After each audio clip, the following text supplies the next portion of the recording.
ఇది కేవలం సమాచారంగా మాత్రమే భావించండి. వైద్య నిపుణులను సంప్రదించండి. ఈ మాన్సూన్ ఏ అలర్ట్స్ మీరు చూస్తున్నారంటే మీకు ఏవో అందుంటాయి కదా చుట్టూ ఈ వైరస్లు రాబోతున్నాయని చెప్పి. మాన్సూన్ అనగానే మాకు ముందు గుర్తొచ్చేది వాటర్ కంటామినేషన్, వాటర్తో పాటు ఈ సీజన్లో అండ్ ఎస్పెషల్లీ ఈసారి మళ్ళీ మనకి కోవిడ్ మళ్ళీ వస్తుందన్న అలర్ట్స్తో బయటికి వెళ్ళి ప్రయాణించే వాళ్ళు ఎలాంటి జాగ్రత్తలు తీసుకోవాలి? ఇప్పుడు కోవిడ్ కొత్తగా న్యూ వేరియంట్స్ వస్తున్నాయి కదా అని 2021-22లో ఏ విధమైన ఇవి పాటించామో అవన్నీ ఇప్పుడు కూడా. జాండిస్ అనే ఒక దాదాపు ప్రమాదకరమైన ఒక వ్యాధి, అది ఎలా వస్తుంది? ఫీవర్ తగ్గే క్రమంలో మనకి ఈ హెపటైటిస్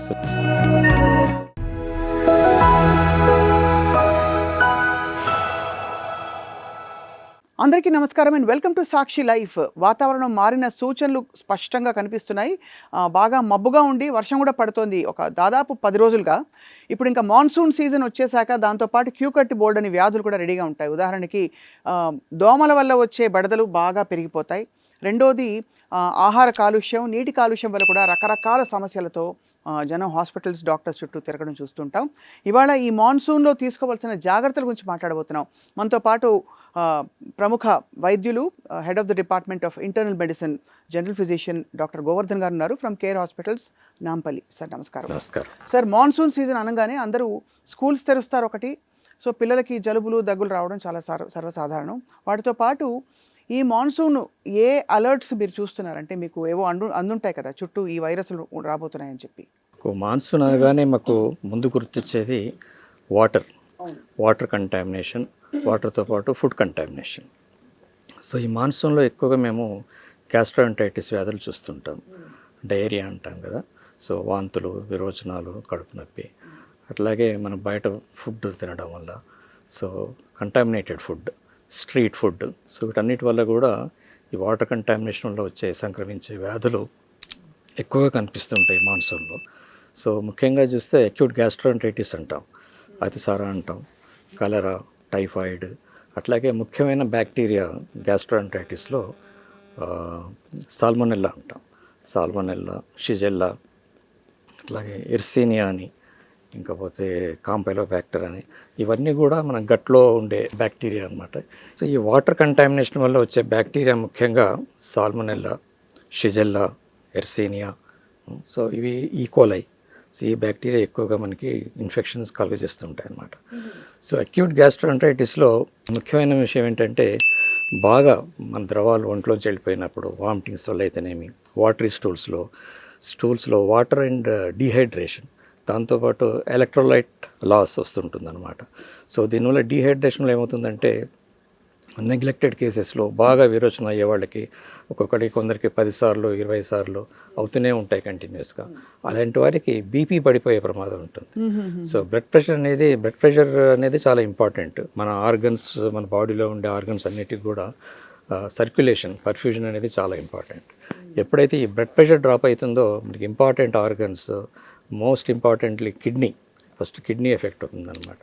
సో కిడ్నీకి రీనల్ పర్ఫ్యూషన్ అది తగ్గిపోయినప్పుడు కిడ్నీ స్టార్ట్స్ ఫెయిలింగ్. సో ఇది చాలా చాలా చాలా ఇంపార్టెంట్ కాంప్లికేషన్, ప్రివెంటబుల్ కాంప్లికేషన్ ఇది. ఎందుకంటే మనం గ్యాస్ట్రోఎంటరైటిస్లో తొందరగా స్పందించి ట్రీట్మెంట్ తీసుకోకపోతే వచ్చే అనర్థం అక్యూట్ కిడ్నీ ఇంజురీ అంటారు. సో అంటే ఇది లైఫ్ స్టైల్ పరంగా ఏ తప్పిదాలు మీరు అవాయిడ్ చేయమంటారు? ఉదాహరణకి బయట రోడ్ల మీద బండి ఫుడ్ తినడం అలాంటివి. సో లైఫ్ స్టైల్ పరంగా కొంచెం clean, safe drinking water important. పానీపూరీలు తినకూడదు. పానీపూరీలు, ఇట్లాంటి street food, for that matter any street food, uncovered food ఉంటుంది. ఫ్లైస్, కాక్రోచెస్ ఇవన్నీ వాళ్తుంటాయి. సో ఇవన్నీ కూడా డిసీజ్ని ఈజీగా స్ప్రెడ్ చేస్తుంటాయి అన్నమాట. సో శుభ్రమైన నీరు, సో కలుషితంగానే, అంటే యూజువలీ మన ఫిల్టర్డ్ వాటర్ కానీ, సో మన ఇంట్లో మరీ ఫిల్టర్ వాటర్ లేకపోతే కనుక మరక్క, చల్లార్చిన నీళ్ళు కానీ ఇలాంటివి వాడుకోవాలి. బయట డ్రింకింగ్ వాటర్ అనేది నాట్ ఎట్ ఆల్ సేఫ్ అనమాట. సో అదొకటి. ఫుడ్, స్టేల్ ఫుడ్, మన ఇంప్రాపర్లీ రిఫ్రిజిరేటెడ్ ఫుడ్ ఇట్లాంటివి వాడకూడదు అనమాట. So freshly cooked hot food అది చాలా సేఫ్ అనమాట. సో బండి మీద తిన్నప్పుడు కూడా ఈ పానీపూరీలు బాగా హై టెంపరేచర్లో అది కుక్ చేసేస్తే అన్నీ పోతాయి కదా, అది వేడివేడిగా పొగలు కక్కుతూ ఇచ్చే చాట్ అది కూడా తినచ్చు కదా అంటారు. అంటే అందులో అక్కడ ఉంటుంది కదా, వేస్తారు కదా, దాన్ని ఏమంటారు, చట్నీలు, లిక్విడ్ పానీ పానీ ఉంటుంది కదా, పూరి చేసే పానీ, అది ఎట్లాంటి వాటర్ ఉంటుందో మనకు తెలియదు. అది కంటామినేటెడ్ వాటర్ అనుకోండి, దానికి ఏం వేడి చేయరు కదా అది. సో అది ఒకవేళ కలుషితమైన నీరు అయితే కనుక దాంతో మనకి ఇన్ఫెక్షన్స్ వచ్చే ప్రమాదం ఎక్కువగా ఉంటుంది. అది సార్ వీటితో పాటు ఇప్పుడు మీరు అన్నారు దోమల బెడద కూడా చాలా ఎక్కువ రాబోతోంది. ఇంట్లో నిల్వ ఉంచిన నీళ్లు ఎక్కడైనా పెడితే కూడా దోమలు వచ్చి అందులో ఈ టైగర్ మస్కిటో అనే డెంగ్యూ మళ్ళీ మలేరియా తాలూకు మస్కిటోలు అన్నీ కనిపిస్తున్నాయి. దానికి ఏంటి సార్, ఏమిటి జాగ్రత్తలు ఏంటి? అదే డెంగ్యూ దోమ ఏడిస్ ఈజిప్టై అంటాం దాన్ని, మీరు అన్నారు కదా, టైగర్ మస్కిటో కూడా అంటాం. అది ఫ్రెష్ వాటర్లో ఎక్కువగా బ్రీడ్ అవుతుంటుంది అది. సో మనం ఎక్కువగా ఈ ఫ్రెష్ వాటర్, చిన్న చిన్న ఫ్రెష్ వాటర్ పాండ్స్, చిన్న చిన్న నీటి నిల్వలు మన ఇంటి మీద టెర్రస్ మీద ఉంటాయి, వాడి పాడేసిన కొబ్బరి చెప్పులు, ట్యూబ్స్, టైర్లు, వీటిలలో వాటర్ చిన్న చిన్న వాటర్ పౌండ్స్ ఉంటాయి కదా, అందులో కూడా మీకు ఈ మస్కిటో అనేది ఎక్కువ బ్రీడ్ అవుతుంటుంది అనమాట. సో మనం మస్కిటో బ్రీడింగ్ అవాయిడ్ చేయడానికి ఫస్ట్ ఇట్లాంటి ప్లేసెస్ అన్నీ కూడా మనం అవాయిడ్ చేయాలన్నమాట. సో ఎక్కడ కూడా వాటర్ కలెక్షన్ అనేది లేకుండా చూసుకోవాలి. ఈవెన్ ఇఫ్ ఇట్ ఇస్ చిన్న కప్ ఆఫ్ వాటర్ కూడా that can be a source for ఇదనమాట. So that is very important. And ఈ సీజన్లో especially keep all your places dry surroundings. ముఖ్యంగా ఏం చేస్తారంటే ఒక వారంలో ఒక రోజు అట్లీస్ట్ డ్రై డేగా పాటించమంటున్నారు అనమాట. పైన ఉండే కానీ టెర్రస్లో ఉండే వాటర్ కలెక్షన్స్ కానీ, ఈవెన్ ఫ్లవర్ వాజెస్లో ఉండే వాటర్ కనెక్షన్ కానీ, ఇట్లాంటివన్నీ కూడా వాటన్నిటిని కూడా పడేసేసి డ్రైగా ఉంచుకుంటే అది మనకి మస్కిటో బ్రీడింగ్ అనేది తగ్గించగలుగుతాం. So at the same time personal లెవెల్లో protection measures like full sleeves, కొంచెం బాడీ అంతా కవర్ చేసుకుని దుస్తులు ధరించడము, మస్కిటో రెపెలెంట్స్ వాడటము, మస్కిటో నెట్స్ వాడటము, మన ఇంటి చుట్టూ ఉండే విండోస్కి మస్కిటో నెట్స్ వాడటము, ఇవన్నీ చేయడం వల్ల at the same time public health measures from the government side, fogging ఇట్లాంటివి చేయడము, ఇవన్నీ చేయడం వల్ల మనం డెంగ్యూ ఇవన్నీ కూడా ప్రివెంట్ చేయగలుగుతాం. సార్ ఈ మస్కిటో రెపెలెంట్స్ ఇవన్నీ వాడడం వల్ల, కాయిల్స్ కూడా వాడడం వల్ల చాలా లంగ్ డిసీజెస్ వస్తున్నాయి, లంగ్ ప్రాబ్లమ్స్ వస్తున్నాయి అని చెప్పి పల్మనాలజిస్ట్ అంటున్నారు కదా సార్. మరి దీనితో కంపేర్ చేస్తే అది చిన్న ప్రాబ్లం డీల్ చేయొచ్చు అంటారా? అంటే కాయిల్స్ అనేవి అది కొంచెం ఇండివిజువల్ ససెప్టిబిలిటీ మీద ఉంటుంది, అందరికీ రాదు. ఎస్పెషల్లీ హై రిస్క్ ఇండివిజువల్స్ కొందరు ఉంటారు, పీపుల్ హు ఆర్ ఆస్థమాటిక్స్, అట్లాగే క్రానిక్ అబ్స్ట్రక్టివ్ పల్మనరీ డిసీజ్తో బాధపడేవాళ్ళు, అట్లాంటి వాళ్ళు they are more sensitive to these fumes అనమాట. అట్లాంటి వాళ్ళు అవాయిడ్ చేయడం మంచిది. దానికంటే కూడా కెమికల్స్ అంటే కూడా ఈ మనకి ప్రొటెక్షన్, ఏది క్లాత్తో ప్రొటెక్షన్ చేసుకోవడం కానీ, కాళ్ళకి చేతులకి రాసుకోవడం, ఇట్లా మస్కిటో రిపెలెంట్స్ ఇట్లాంటి పెద్దవాళ్ళు ఇబ్బంది ఉండదు. కాకపోతే ఇన్హేల్ చేసే మస్కిటో రిపెలెంట్స్ తోటి మీరు అన్నట్టుగా కొంత రిస్క్ ఉంటుంది. ఎస్పెషల్లీ చిన్నపిల్లలు, ఎల్డర్లీ పేషెంట్స్, ఆస్తమా, సిఓపిడితో బాధపడే వాళ్ళకి, కార్డియక్ పేషెంట్స్కి, ఇలాంటి వాళ్ళకి కొంచెం రిస్క్ ఎక్కువ ఉంటుంది. అలాంటి వాళ్ళు అవాయిడ్ చేయడం మంచిది. ఇంట్లో కూడా మనం బెడ్ మస్కిటో నెట్స్ కూడా వాడుకోవచ్చు. సార్ ఈ సీజన్లో అండ్ ఎస్పెషల్లీ ఈసారి మళ్ళీ మనకి కోవిడ్ మళ్ళీ వస్తుందన్న అలర్ట్స్తో బయటికి వెళ్ళి ప్రయాణించే వాళ్ళు ఎలాంటి జాగ్రత్తలు తీసుకోవాలి? ఇప్పుడు కోవిడ్ కొత్తగా న్యూ వేరియంట్స్ వస్తున్నాయి కదా, JN.1 అని, NB.181 అని, ఇవన్నీ వస్తున్నాయి. సో ఇది మనకి కొత్త జబ్బు ఏం కాదు, కొత్త వైరస్ కూడా కాదు. ప్రికాషన్స్ కూడా సేమ్, మనం అంతకుముందు ఎట్లా అయితే 2021-22లో ఏ విధమైన ఇవి పాటించామో అవన్నీ ఇప్పుడు కూడా వర్తిస్తాయి. అవి ముఖ్యంగా హై రిస్క్ ఇండివిజువల్స్, రిస్క్ ఎక్కువ ఉండేవాళ్ళు, అంటే కోమార్బిడిటీస్ ఉండేవాళ్ళు, ఇమ్యూనోసప్రెసెంట్స్ వాడేవాళ్ళు, స్టీరాయిడ్స్ వాడేవాళ్ళు, వాళ్ళందరూ కూడా ఓవర్ క్రౌడెడ్ ప్లేసెస్లోకి, ఓవర్ క్రౌడింగ్ అవన్నీ ముఖ్యంగా అవాయిడ్ చేయాలి. And utmost important is mask, wearing the mask, and personal hygiene, hand hygiene. So these are the important precautions. Nothing new about it. వీటితో పాటు సార్ ఇప్పుడు జాండిస్ అనే ఒక దాదాపు ప్రమాదకరమైన ఒక వ్యాధి, అది ఎలా వస్తుంది, అది వస్తే దానికి చాలా చాప కింద నీరులా మెల్లిగా వస్తుంది, అది వెంటనే సైన్స్ సిమ్టమ్స్ కనిపించవంటారు. సో వాటి తాలూకు అంటే ఎలా గుర్తించాలి ఏదో మార్పు వచ్చిందని? అంటే ఇప్పుడు వాటర్ బార్న్ డిసీజ్లో ఇందాక చెప్పాం కదా, గ్యాస్ట్రోఎంటరైటిస్, టైఫాయిడ్ కాకుండా అతి ముఖ్యమైనది hepatitis. Especially hepatitis A and E అని 2 రకాలు ఉంటాయండి. అవి they are water borne, water and food borne అనమాట అవి. కాబట్టి A and Eకి మనం చాలా జాగ్రత్త తీసుకోవాలి. Again prevention is best. ఏది drinking safe water, that is most important. Avoiding food contamination. It is a faeco oral transmission అంటారు అనమాట. సో ఫీకో ఓరల్ అంటే మల పదార్థాల ద్వారా, వాటర్ కంటామినేషన్ ద్వారా ఈ వైరస్ అనేది స్ప్రెడ్ అవుతుంటుంది అనమాట. సో ఇందాక చెప్పినట్టుగానే ఈ ప్రివెంటివ్ మెజర్స్ చాలా ఇంపార్టెంట్. అయితే ఈ జబ్బు లక్షణాలు ఎలా ఉంటాయంటే మామూలుగా ఫస్ట్ ఫ్లూ జ్వరం లాగానే వస్తుంది, ఫీవర్, బాడీ పెయిన్స్ లాగా వస్తుంటుంది. తర్వాత ఫీవర్ తగ్గే క్రమంలో మనకి ఈ హెపటైటిస్ లక్షణాలు కనబడుతుంటాయి. అంటే జాండీస్, హెపటైటిస్ అంటే జాండీస్ ముఖ్యంగా. సో కళ్ళు పచ్చబడము, యూరిన్ హై కలర్డ్ యూరిన్ రావడము, ఆకలి మందగించిపోతుంది అనమాట. అసలు ఏమి తినాలనిపించదు అనమాట. ఎప్పుడు తినే బాగా ఫుడ్ లవర్స్ కూడా దే హేట్ ఫుడ్. సో అది ఆకలి మందగించడము, కడుపులో నొప్పి రావడము, విరోచనాలు కావడము, వామిటింగ్స్ కావడము, ఇవన్నీ కూడా హెపటైటిస్ లక్షణాలు అనమాట. చాలామంది ఇంటెలిజెంట్ పేషెంట్స్ చెప్పగలుగుతారు, వాళ్ళు యూరిన్ కలర్ కానీ అవన్నీ చూసి they can tell the doctor. So అప్పుడు మనకి అది జాండీస్ లక్షణంగా గుర్తించి వెంటనే మేము లివర్ ఫంక్షన్ టెస్ట్ అని చేస్తాము. అందులో తెలిసిపోతుంది. లివర్ ఎంజైమ్స్ అని, సీరం బిలిరుబిన్ అని టెస్టులు ఉంటాయి. సో వాటితోటి మనకి హెపటైటిస్ని గుర్తించవచ్చు. అయితే hepatitis A type of hepatitis, అది ఏనా, ఈనా, బి-సి-డి, ఏ టు ఈ దాకా ఉంటాయి అనమాట. ఏ-బి-సి-డి అని ఉంటాయి.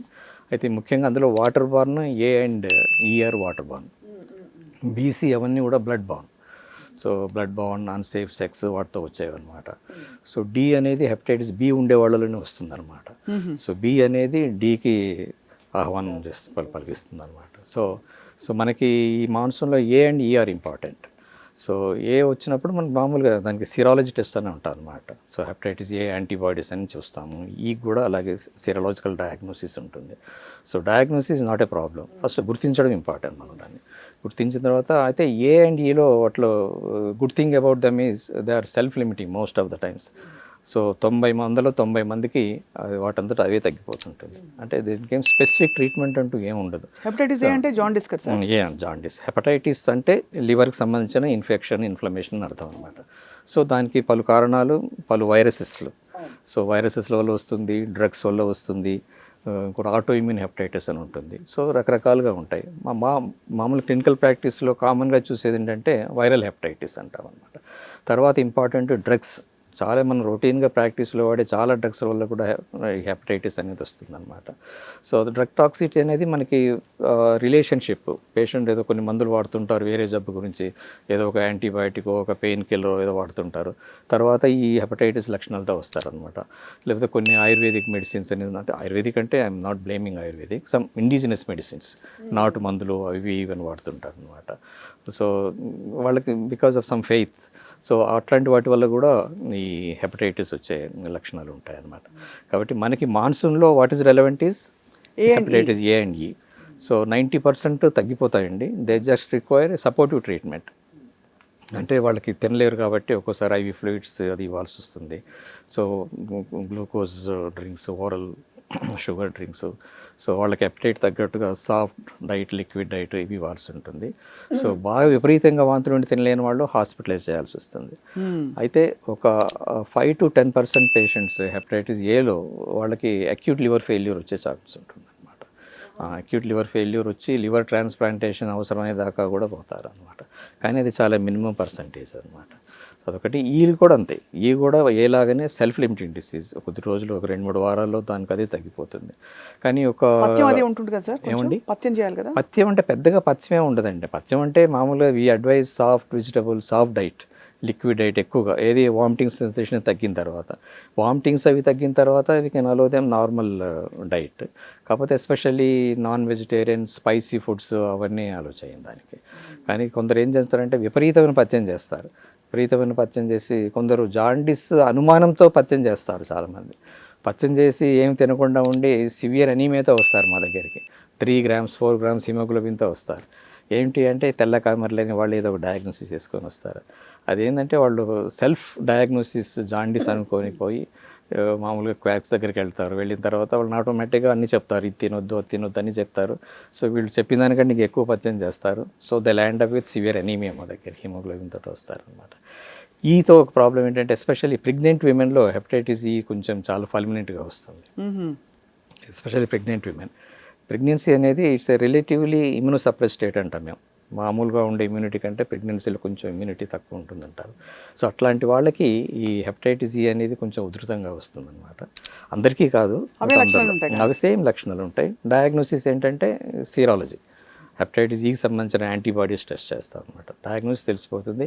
ట్రీట్మెంట్లో పెద్దగా తేడా ఏమి ఉండదు. సో కొందరికి అక్యూట్ లివర్ ఫెయిల్యూర్ వచ్చిన వాళ్ళకి మాత్రము వాళ్ళకి they need hospitalisation. Acute liver failure వచ్చిన వాళ్ళని మేము లివర్ ట్రాన్స్ప్లాంట్ సెంటర్స్లో ఉంచి ట్రీట్ చేయడానికి ప్రిఫర్ చేస్తాము.